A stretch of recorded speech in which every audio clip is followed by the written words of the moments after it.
Our beloved Boss Mike Cervera.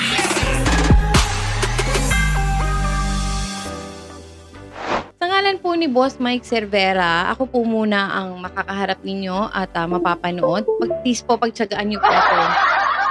Kasalukuyan po kasi na hindi po maganda ang pakiramdam ni Boss Mike. May trangkaso po siya. Ilang araw na po siyang may trangkaso. Sana sooner or later makita na natin siya ulit, no? For the meantime, on his behalf, ako daw po muna ang makikita nyo. Okay lang po ba sa inyo yun? Sana po pagtsagaan nyo ako, no? Konting tiis na lang talaga. Hindi ligtas kahit mismong pinsan ni Pangulong Ferdinand Bongbong Marcos Jr. na si House Speaker Martin Romualdez at mga kaalyado nito, gaya ni dating House Appropriations Chair Zaldico sa gagawing investigasyon ng Independent Commission for Infrastructure o ICI. Ayon sa Pangulo, malino ang mandato ng komisyon. Walang sasantuhin. Well, there's only one way to do it.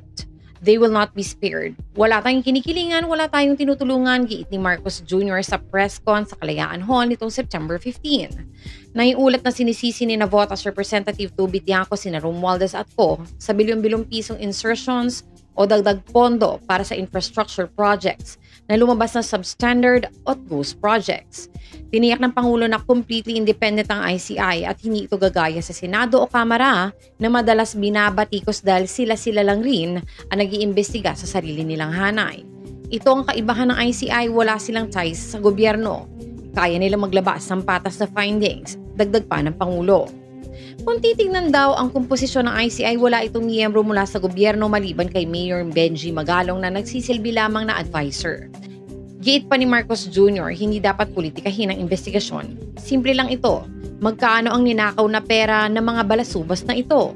Ayon sa Pangulo, tunguhin ang ICI na gawing turning point ang investigasyon para baguhin ang estilo ng pamamahala sa Pilipinas. Iniuutos ni Pangulong Ferdinand Bongbong Marcos Jr. na ayusin ang mga kontratistang gumawa ng palpak na infrastructure projects lalo na sa flood control ang kanilang trabaho gamit ang sarili nilang pera. Sa press con sa Kalayaan Hall nitong September 15, binigyan diin ng Pangulo na may warranty ang lahat ng government projects kaya obligadong bumalik ang kontratista kapag depektibo ang kanilang ginawa.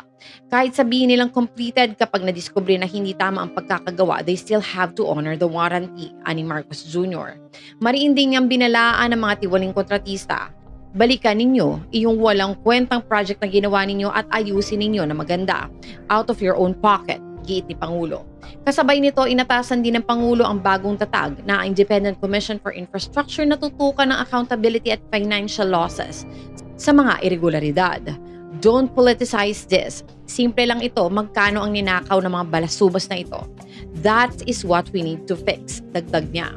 Posible ring makasuhan ng mga kontratista base sa magiging findings ng komisyon. Itinatag ang ICI matapos mabunyag ang mga anomalya sa multi-billion peso flood control projects na binanatan mismo ni Marcos Jr. sa kanyang 2025 State of the Nation address. So we can still go back to them at sasabihin natin sa kanila, balikan ninyo yung walang kwentang project na ginawa ninyo at ayusin ninyo ng maganda. Out of your own pocket.